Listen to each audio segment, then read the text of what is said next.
cette fois-ci, c'est Laurence Faguet, experte French Web, mais surtout fondatrice de Customer Insight, et Guylain Daudeville, Head of Digital Transformation pour le retail chez Microsoft Services, qui nous ont rejoints sur ce plateau. Damien, évidemment, est toujours avec nous. Toujours. On va démarrer d'ailleurs par un point actu. Qu'est-ce qui se passe au niveau du retail et de l'intelligence artificielle? C'est quoi les grandes tendances? Marjorie, 56%, c'est le nombre de retailers au Royaume-Uni qui n'utilisent pas l'intelligence artificielle. C'est mal. Versus 61% qui sont les leaders du marché qui, eux, l'utilisent. C'est bien. C'est une étude de Microsoft qui est sortie fin octobre et qui démontre une chose simple, c'est que ça va être difficile pour beaucoup d'entreprises, puisque vous le savez, l'année dernière, on a vu, ou plutôt en début d'année, on a eu 24 grandes sociétés, dont par exemple des Toys R Us, qui se sont retrouvées à la faillite, tout simplement.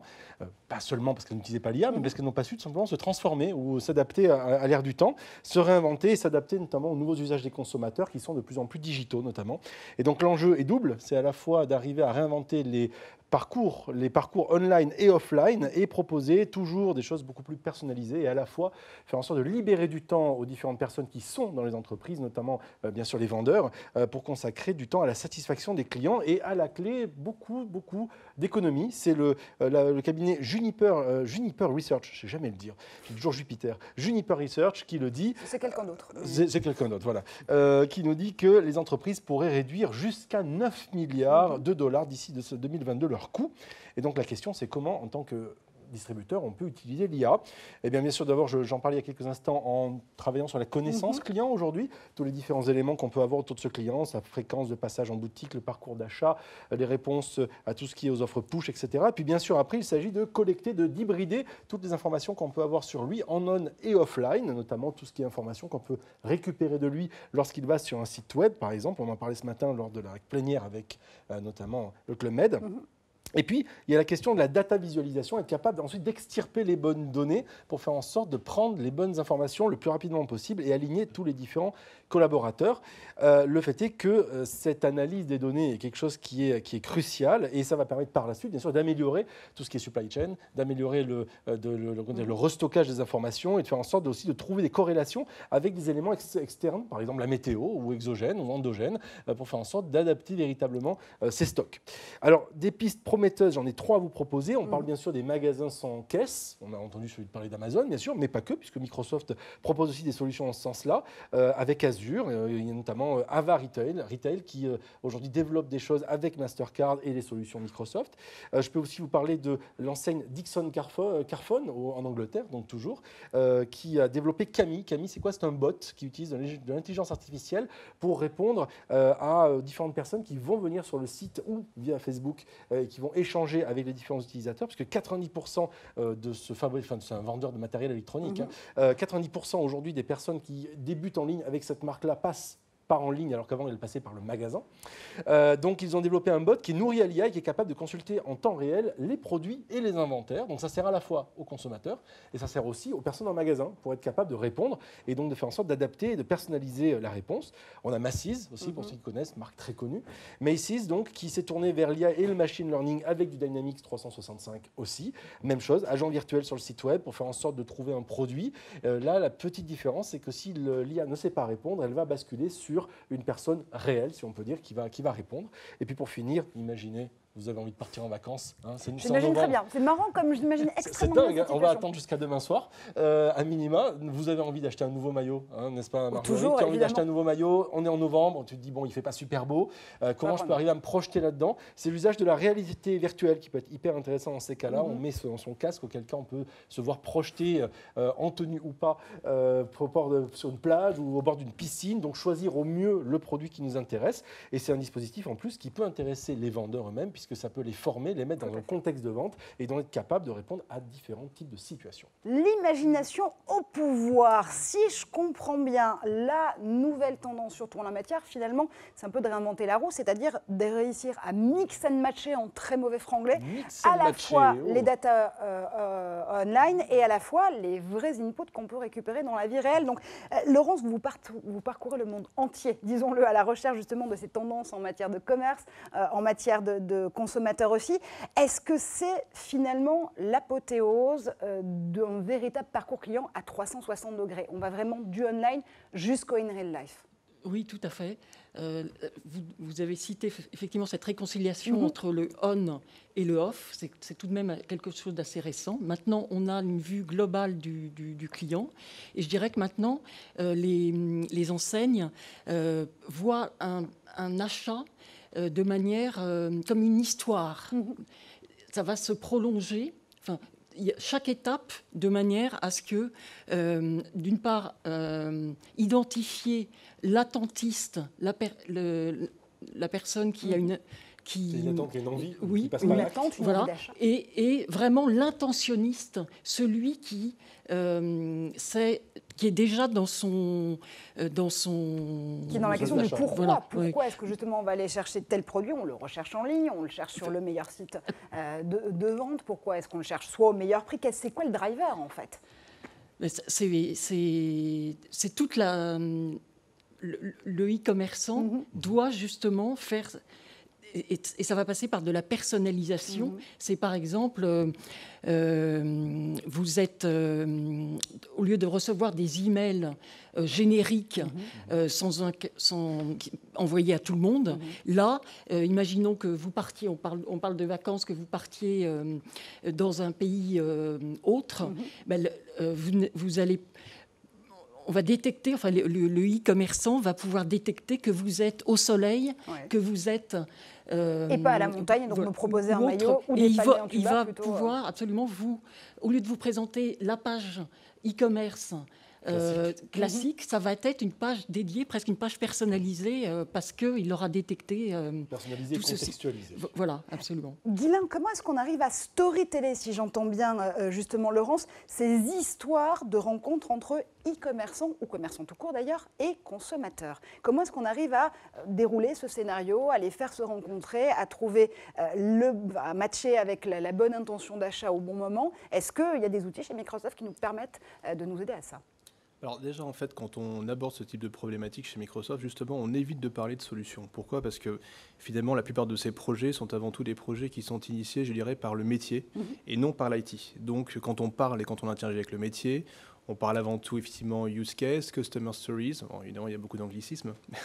À partir de là, on va effectivement essayer de venir identifier, de drafter ces principes un petit peu, comme vous l'avez dit, de customer story, de life cycle d'un client. Et on va après, ensuite, c'est un peu justement nous, notre métier, identifier les technologies qui vont permettre justement de faire que cette histoire devienne réalité. Mais aujourd'hui, pour travailler effectivement chez Microsoft, mon constat, c'est que in fine, la technologie permet certainement 10 à 100 fois plus que ce que l'on fait déjà in fine dans la vie réelle. C'est-à-dire que les technologies sont là et tout ce qui nous manque, je dirais, c'est des retailers, des clients prêts à justement s'embarquer, s'engager pour venir mettre en pratique dans leur point de vente, je dirais, tous ces scénarios innovants. Pourquoi vous avez l'impression qu'ils sont encore trop réticents à pouvoir justement tester? Alors, moi je pense qu'un des points particuliers dans le retail, c'est qu'on se trouve quand même derrière dans une industrie où le moindre point ou dixième de point de marge est essentiel. C'est-à-dire que ce sont des clients qui vont être très attentistes à ces logiques, bien sûr, de retour sur investissement, ce qui est tout à fait logique, quelle que soit l'industrie, mais qui vont s'attendre à des retours sur investissement extrêmement rapides. L'idéal pour eux, c'est même d'arriver sur une fiscale, à finalement arriver à équilibrer leur PNL, donc investissement et retour sur investissement. Ce qui laisse finalement, je dirais, assez peu de place, je dirais, pour de la pure expérimentation. En revanche, on peut se trouver dans d'autres secteurs, par exemple les services, où vous avez des niveaux de marge qui sont beaucoup plus importants et qui permettent effectivement d'innover, je dirais, beaucoup plus facilement. Ça veut dire quoi, si je l'entends bien, que c'est plus simple quand on maîtrise l'ensemble de la chaîne de valeur comme Amazon, de pouvoir justement se laisser le droit à tester ces solutions? Alors, l'avantage d'un Amazon, c'est surtout que derrière, aujourd'hui, sa source de revenus ne provient pas justement de ses activités marchandes, mais de ses activités de service, autour notamment des parties supply et des activités de cloud. Ça lui donne derrière, effectivement, ces activités qui sont extrêmement rentables, qui génèrent justement de la marge, qui aujourd'hui financent justement toute cette recherche et cette innovation constante autour de son métier qui était l'origine de son métier de base, celui de retailer.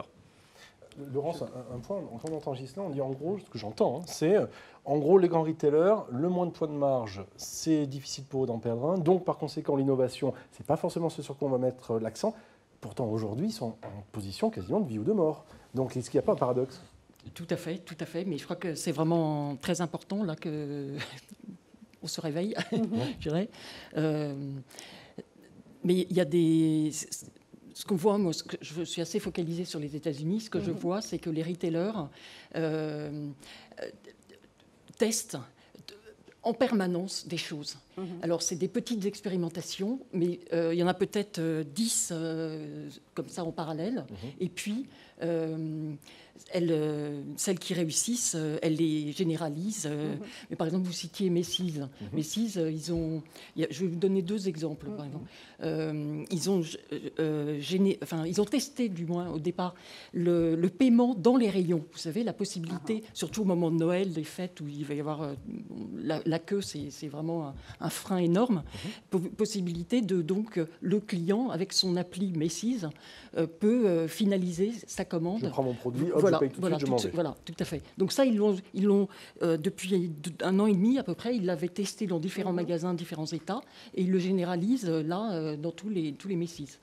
Et un autre exemple, juste, ils ont à nouveau Macy's, mais c'est intéressant aussi, ils proposent à leurs vendeurs d'être des ambassadeurs, et donc les personnes volontaires qui le souhaitent peuvent, notamment en matière de tenue par exemple, une vendeuse sort de chez elle, elle se prend en vidéo et elle a son cercle d'influenceurs de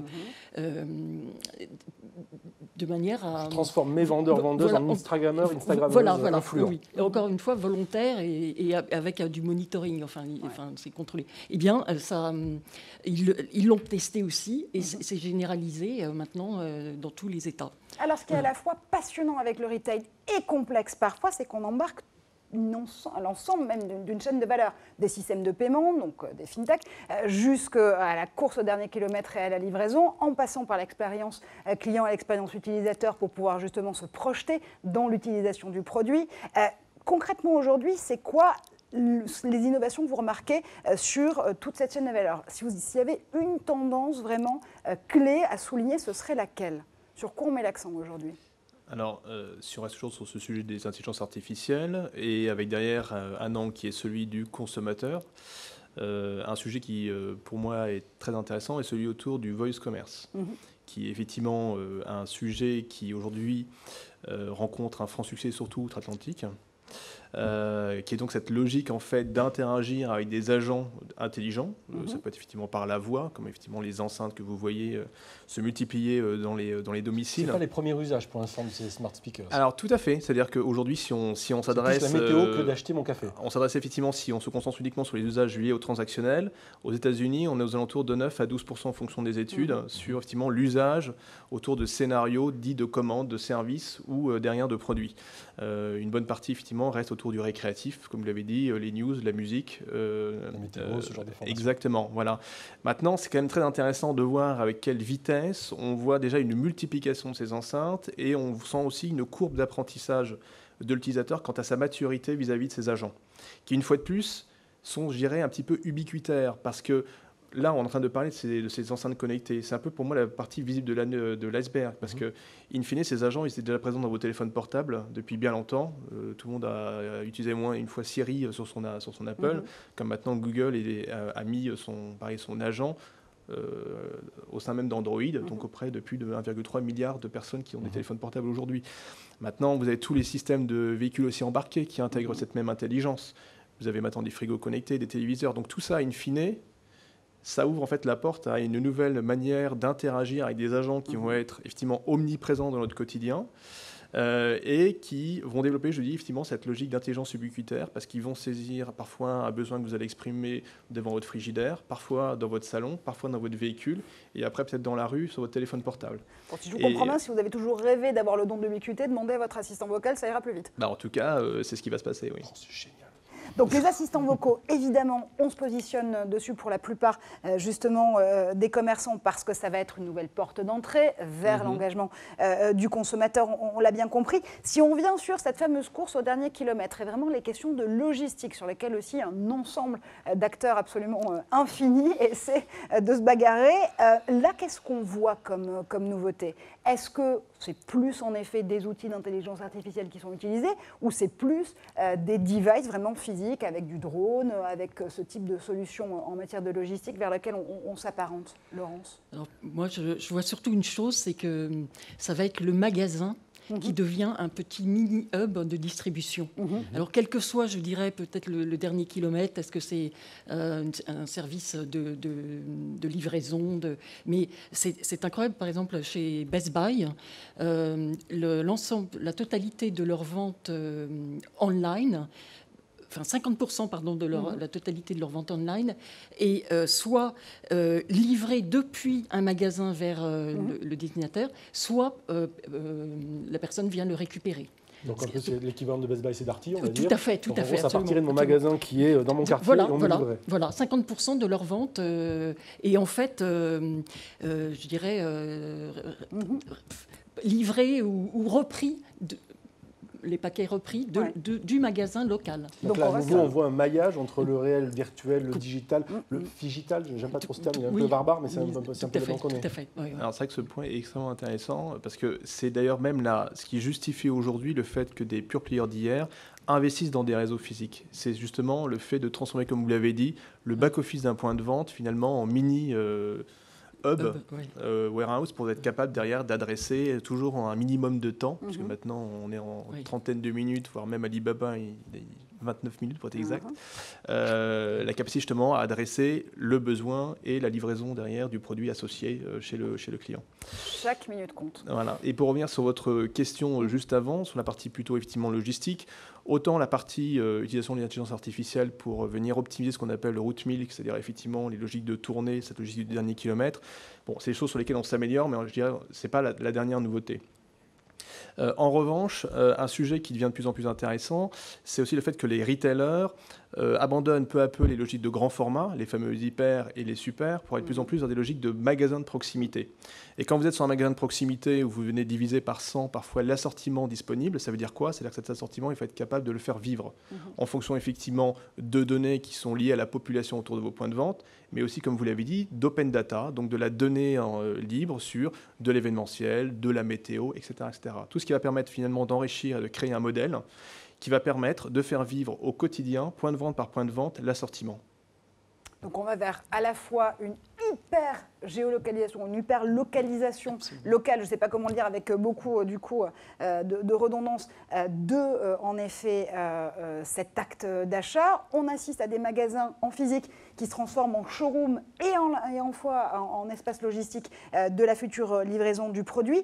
Est-ce qu'il y a aussi une autre composante en matière de retail et d'innovation dans le retail sur l'ultra personnalisation des offres qui va se heurter à un moment donné à une problématique de régulation et de réglementation? En termes clairs, est-ce que le RGPD est le killer app de toute innovation en matière d'ultra personnalisation des offres?